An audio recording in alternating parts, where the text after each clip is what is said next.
סבתא ממי מאז שהיא בת 80, לא מספיק לה רק עוגה ובלונים, כל יום הולדת שלה מצד הפזמונים, אז קיבלת פעם שיר מהנינים.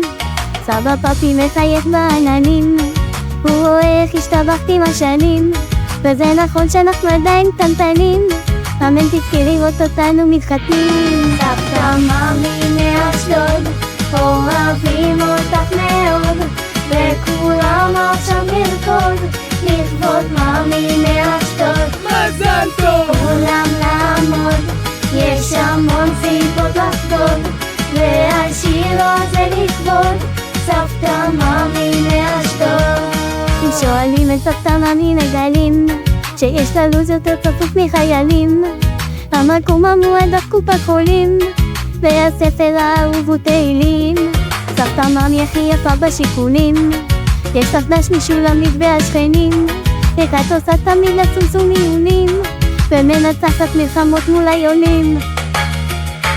סבתא ממי מאשדוד, אוהבים אותך מאוד, וכולם עכשיו נרקוד לכבוד ממי מאשדוד. מזל טוב! כולם לעמוד, יש המון סיבות לחגוג, והשיר הזה לכבוד סבתא ממי מאשדוד. שתזכי לחיות עד 120, ושנמשיך לכתוב לך עוד המון שירים, ושישמור לנו עלייך אלוהים, סבתא ממי הנינים שלך גאים.